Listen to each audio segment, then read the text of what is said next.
ऋषि शर्मा जी, रांची से। राधा वल्लभ श्री हरिवंश। महाराज जी, आपके चरणों में कोटि कोटि नमन। महाराज जी, सांसारिक जीवन में चुनौतियां आती रहती हैं और हमें लगने लगता है कि हमें सहायता की आवश्यकता है, तो हम प्राय प्रभु से सहायता मांगने लगते हैं। महाराज जी, एक और लगता है कि परमेश्वर तो परम पिता हैं, तो उनसे सहायता क्यों मांगे, मगर ये इसीलिए गिलानी भी मांगनी होती चाहिए कि वो परम पिता है, हम उनके बच्चे हैं और उन्हीं के द्वारा रचा हुआ ये मायामय जगत है। तो हमें मांगनी चाहिए जब तक मांग है। जब मांग खत्म हो जाएगी तो उसे प्रेम कहते हैं। अगर हम प्रभु से ही केवल मांगे तो भगवान उदार भक्त कहते हैं। गीता जी में उत्तर दिया अर्जुन जी की जिज्ञासा से कि आर्त भक्त, जो अपनी संकट निवृत्ति करना चाहता है। अर्थार्थी भक्त, जो संपत्ति प्राप्त करना चाहता है। जिज्ञासु भक्त, जो भगवान को जानना चाहता है। और ज्ञानी भक्त, जो भगवान को जान चुका है। चार का वर्णन किया है। तो दो तो मायाकृत है और दो अध्यात्म में है। जिज्ञासु जो भगवान को जानना चाहता है वो मायाकृत नहीं है, वो भगवान को जानना चाहता है। और ज्ञानी तो भगवत स्वरूप है ही। ये दो भक्त जो है, आर्त और अर्थार्थी, संकट निवृत्ति और धन प्राप्ति, ये इसमें लगभग सब आ जाएंगे। एक दो भक्त ऐसे होंगे जो ज्ञानी में और जिज्ञासु में होंगे, लाखों में नहीं, सब इसी में होंगे। कोई संकट पड़ा तो भगवान से प्रार्थना करते हैं, क्योंकि ईश्वर है, वो जगत के स्वामी हैं। अब हम किससे प्रार्थना करें? जो संकट निवृत्ति के लिए संसारी पुरुषों का आश्रय लेता है वो तो अपने आप को खो रहा है। जो संकट निवृत्ति के लिए भगवान का आश्रय ले रहा है वो अपने आप को जगा रहा है, क्योंकि भगवान संकट निवृत्ति भी करेंगे और हमारे हृदय में भक्ति भी पैदा करेंगे। मनुष्य जीवन कोई ऐसा नहीं है जिसके जीवन में संकट ना आते हो। एक बार परम ऋषि दुर्वासा को दुर्योधन ने 4 महीने सेवा करके चतुर्मास प्रसन्न किया। तो दुर्वासा जी बड़े सिद्ध महापुरुष है और शाप और वरदान देने में समर्थ है और क्रोधी भी है, प्रसिद्ध है, क्रोध में प्रसिद्ध है। एक क्षण में गुस्सा आ जाए ऐसे हैं वो। तो उनको प्रसन्न कर लेना बड़ा कठिन था, पर दुर्योधन ने कर लिया। अब वो जलता था पांडवों से, यद्यपि उस समय पांडव वनवास में थे। तो उसने विचार किया कि पांडवों का विनाश मांग ले, पर सोचा कि अगर सीधे विनाश मांगा तो हमारे ऊपर ही क्रोधित ना हो जाए। तो उसने कहा कि प्रभु, 4 महीने हमारे यहाँ आपने सेवा का अवसर दिया, एक दिन हमारे बड़े भाई युधिष्ठिर को भी सेवा का अवसर दीजिए, 60,000 शिष्य साथ में। पर ऐसे समय में जाइए जिस समय द्रौपदी ने सूर्य के द्वारा दी हुई बटलोई से प्रसाद पा लिया हो। जब युधिष्ठिर जी के पास बहुत से ब्रह्म ऋषि भी वनवास में साथ गए, उनको बड़ा लगा कि राज परिवार से भोजन इन सब ब्रह्म ऋषियों का हो जाता था, अब कैसे होगा। तो उनको विचार आया कि संपूर्ण जगत को प्रकाश देने वाले भगवान सूर्य ही हमें रास्ता दिखाएंगे। तो भगवान सूर्य की आराधना की। तो भगवान सूर्य ने एक बटलोई दी थी। उस बटलोई का प्रभाव था, जब तक द्रौपदी जी पा नहीं लेंगी तब तक चाहे करोड़ों अरबों लोग आ जाए, उसी से सारा भंडारा हो जाएगा। उसी से सब्जी, उसी से खीर, उसी से पूरी, जो जो चाहो, जो संकल्प करोगे वो बटलोई दे देगी।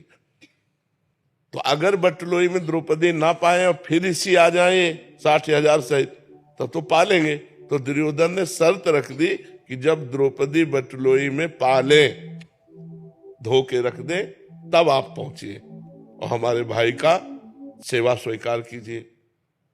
उसने बड़ी गणित लगाई थी कि जब जाएंगे तो आखिरकार निमंत्रण देना ही पड़ेगा। ऋषि आए हैं कि आओ महाराज पाओ। अब 60,000 के लिए तुरंत तो कंदमूल फल भी नहीं हो सकता, वो खवा पाएंगे नहीं, ये साप दे देंगे, वो नष्ट हो जाएंगे। जो दुष्ट प्रकृति का होता है वो बड़ी से बड़ी साधना का फल भी दूसरों का नाश मांगता है, और दूसरों का नाश मांगने वाले का दूसरे का हो कि ना हो, उसका पहले नाश हो जाता है। अब दुर्वासा जी ध्यान के द्वारा देखा कि जब द्रौपदी जी बटलोई में से प्रसाद पा लिए और धो के रख दिए, सोई पहुंच गए। अब गृहस्थ धर्म का एक सबसे बड़ा धर्म है आतिथ्य धर्म। आतिथ्य धर्म दरवाजे पर आए हुए का स्वागत करना। अतिथि कहते हैं जिसका कोई परिचय न हो, कोई तिथि तारीख निश्चित न हो और आ जाए तो वो भगवान है, ऐसा हमारे शास्त्र कहते हैं। अतिथि देवो भव। कम से कम 3 बातें तो हम कर ही सकते हैं अतिथि के साथ। मृदु वचन, राधे श्याम, आइए आइए पधारिए, आसन कुर्सी कुछ न कुछ, बैठिए, जल पीजिए, भोजन पाइए, ये बातें तो हम कर ही सकते हैं ना। इसके बाद अगर वो मांग करता है हमारे पास नहीं है तो हम निवेदन कर सकते हैं कि हम आपको नहीं दे सकते, लेकिन अतिथि को ये 3 बातें तो जल, भोजन, आसन, मृदु भाषण, ये तो किया जा सकता है। युधिष्ठिर जी तो साक्षात धर्मराज का स्वरूप है। उन्होंने प्रणाम किया सब ऋषियों को और कहा आइए आतिथ्य स्वीकार कीजिए। तो उनका हाँ, मैं यमुना स्नान करके आता हूं, तुम व्यवस्था करो। अब 60,000 ऋषियों की व्यवस्था। तो द्रौपदी से पूछा आपने पा लिया? उनका हाँ पा लिया। वो मूर्छित होकर गिर गए। द्रौपदी जी ने उनको चेतना लाई, बोले क्या हो गया? उनका 60,000 ऋषि और ऐसे ऋषि, दूसरा हो तो क्षमा भी कर दे, दुर्वासा जी तो क्षमा करने वाले नहीं, अब क्या होगा?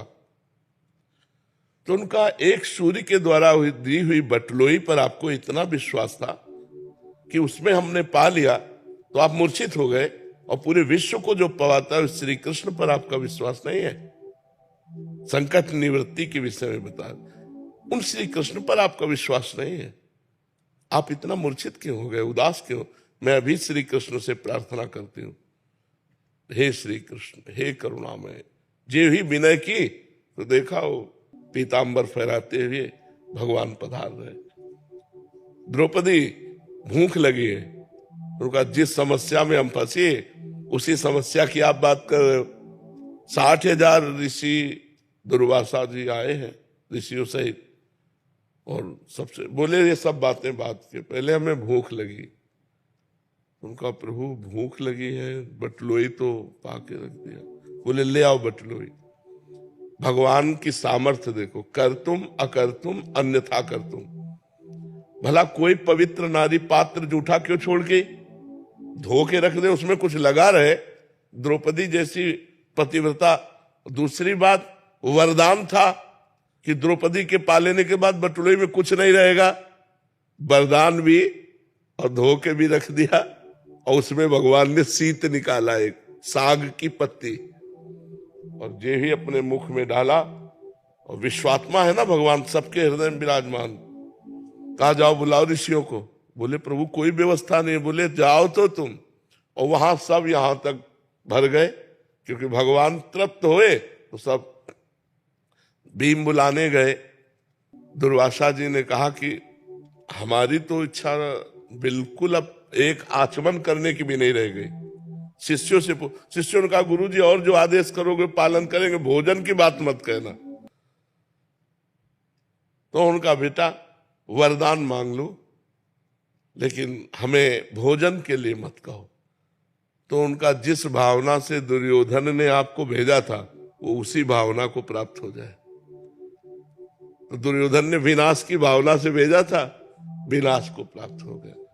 तो संकट निवृत्ति करने से भगवान से हमारा भगवान के प्रति जुड़ाव बनता है। यार भगवान ने मेरी सहायता की, भगवान से भक्ति बढ़ती है। संपत्ति की प्राप्ति के लिए सुदामा जी के पास खाने को भी नहीं था, पर श्री कृष्ण श्री कृष्ण श्री कृष्ण, तो जैसी द्वारिकापुरी वैसी सुदामापुरी बना दी। तो और प्यार बढ़ गया ना कि भगवान हमें कितना प्यार करते हैं। तो 2 प्रकार की जो भक्ति है, एक संकट निवृत्ति, एक धन प्राप्ति, पर हो केवल प्रभु से ही। हट होना चाहिए।